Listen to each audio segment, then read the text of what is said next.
He's a singer, and he's a man that can shake, rattle, and roll. And he takes us down memory lane week after week with Where Are They Now? And the Song of the Week. To finish the show, it's our pop encyclopedia, Shane. Hello, me, Shane Hales. How are you, mate? Very good, thank you, Shane. Oh, yeah.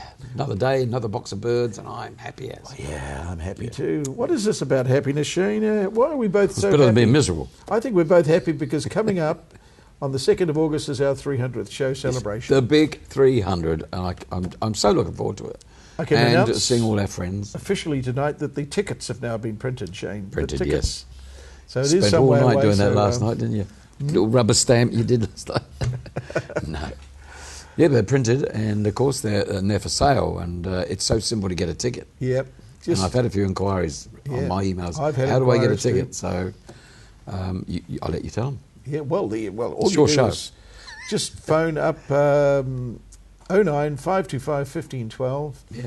Ask for Andrew. Yep. Andrew's the man that's looking after it, and Andrew will give you all the details. Exactly. And he'll ensure that the tickets get out to you once you're paid. So. Yeah. And it's only $15. Yeah. That's not a lot of money. You've got a great show, Shane, the Shazam Band. It really will be a great afternoon. Yeah. And like we're saying, we're opening doors at 3. 3 o'clock. And the band starts at 4. And the trip to and there's food available. Yeah. And trip will be drawn at 6 o'clock, and you have to be there, Shane. You have to be there for the draw at 6 p.m. When we take the ticket out of the hat. And the lucky person goes to the Rarotonga, and what's that lovely hotel? It's called the Edgewater. That's where I've stayed there, yeah. It's beautiful. It's right on the water, near the airport. Yeah. Can't go wrong. Can't go wrong. All right, Shane. Well, as I say, it does pale into insignificance. I love that word. It's a big word for us, baby boomers. It is, yeah. I still don't know what it means. When there's a thing called Song of the Week, and it's a beauty. Oh, I don't know how I'm going to do it every time, but it is a beauty. And it's a very sad affair again. Another obituary. James last week. Yeah. Another one bites the dust. Yeah. And a lovely guy. He really was known as a gentleman in country music. And he started out many, many years ago. And anyone around in 1959 would know this guy. A group called the Browns. Yes. 1959 had a huge hit with our Song of the Week this week, The Three Bells. Wow. Shane, when you told me, I thought, oh my God, this was the song. Yes, everyone loved it. And if it was a Sunday afternoon, it was between 12 and 2. There was the requests on 1ZB, and we would hear this song every week. Yeah, I mean, it was huge. Remember, Shane? Boom, boom, boom, boom. When the chapel bells were ringing in that little country town. Yes. Anyway, it was the guy's name. Yeah. We haven't even spoken about it. We haven't mentioned his name, but poor Jim. It wasn't poor, but he was very wealthy. But Jim Ed Brown. Of course, it was the Brown family that recorded it, and that's how they got their name, the Browns. And Jim and his sister Maxine started out singing together. That's how it all started. And, as a group, when they started getting serious about singing. And they were a duo. And then, of course, this was 1952, 53. And then 54, they wrote a song that we all know and had a #1 hit with it right throughout the summer of 54. This is the Northern Hemisphere summer. When I was 6 years old, 7 years old. When you were 6 years old, 7 years old, yeah. And you know the song, and it was that song all about looking back to see, and it's called Looking Back to See If You Were Looking Back to See If I Was Looking Back at You. And now we all know that song. Yes. And because it was like a tongue twister when we were kids. We all used to say, I can see you looking back at me to see if you're going to look. Anyway, what a great song.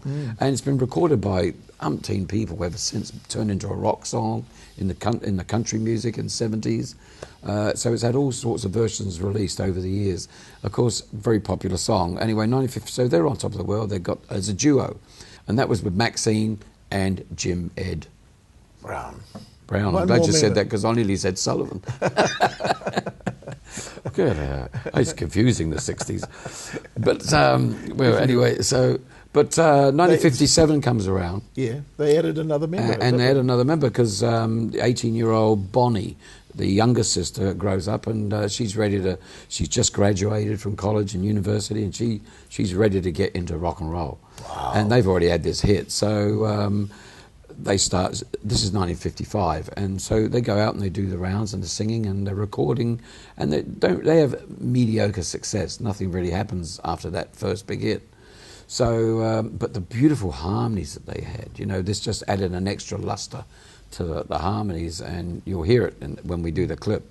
Chet Atkins was there, and Chet Atkins turns around and he's signed to RCA Records, and Chet Atkins is the producer, and he says, "Come in here, lads." He says, I've got a song for you, and it's a French song. Yeah. Oh, The Three French Bells. Yeah. It was actually written in France in 1945, but it was a hit for Edith Piaf in 1952. Edith Piaf, beautiful French singer. Yeah. Everybody knows her, I'm sure you do. And she had a #1 hit in Europe with it, with her French version. And there was no English lyrics for it. So it turns out that Chet Atkins has got an idea for this song, and he says to the guys, look, just come in the studio, record this song, and we'll see what happens. They get English lyrics written for it and everything. And in they go. And of course, he turns around and says, I think you've just done the best record of your life. This is going to be it. Wow. Of course, it came out in 1959. Everyone heard that record. Smash. Even Andrew, our studio producer here, he's looking over there. Andrew's father used to sing it to him. Yeah. He's only a youngster. But anyone around in 1959, they put him on the road to ruin. But it was the staple diet of the 1ZB 12 to 2 every Sunday. Well, I wasn't here. I was in England. It was on Family Favourites. They had the show similar to that. It was Elizabethan Serenade, that song, and we'd go off to church. Mum and Dad would put the roast on. Yeah, and we'd get back. And it's 12 o'clock. So your memory is vivid of that song. It's instilled that into your brain.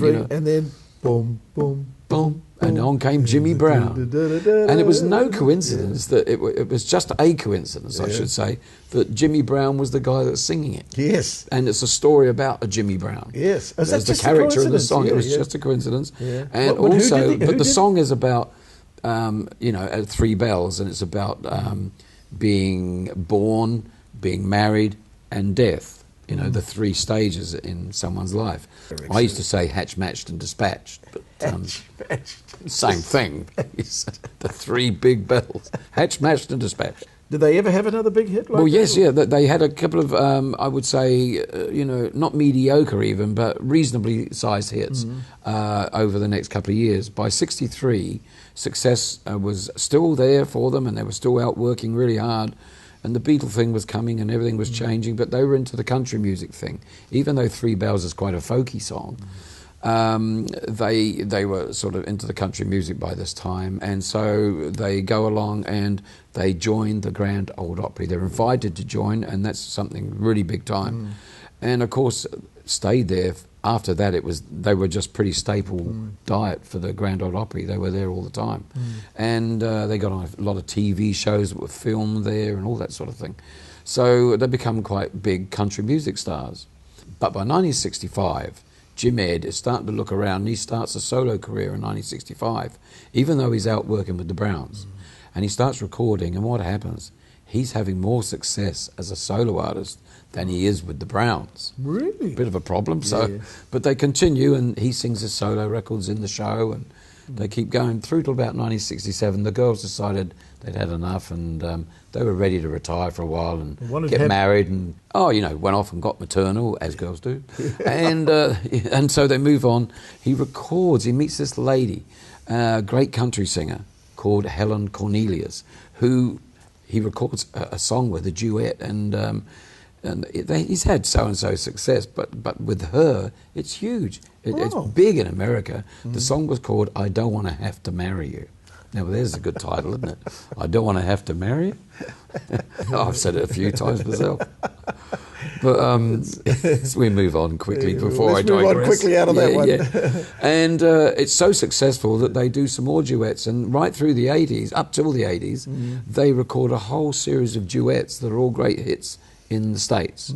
So So they he had a finally, great life, I so he had a great. So he moved on. He went right through the whole thing. I mean, it was only recently he released his last album after 30 years of not recording anything.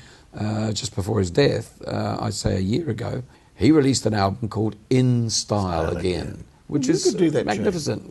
No, I've never went out style. Come on, let's get this right. He's done really well. Had a wonderful career right throughout. And they reunited from time to time, he and his sisters, and became the Browns for a few concerts, and which were really, everyone loved to hear those old songs again. Shane, I'm looking forward to this song because it was a beauty. So I can surmise that tonight's Song of the Week has got to be... From 1959, the Three Bells from three wonderful brother and sisters, the Browns. There's a village hidden deep in the valley, among the pine trees half forlorn. And there on a sunny morning, little Jimmy Brown was born. Bum, bum, bum, bum, all the chapel bells were ringing in the little valley town. And the songs that they were singing was for baby Jimmy Brown. And the little congregation prayed for guidance from above. Lead us not into temptation, lest this hour of meditation guide him with eternal love.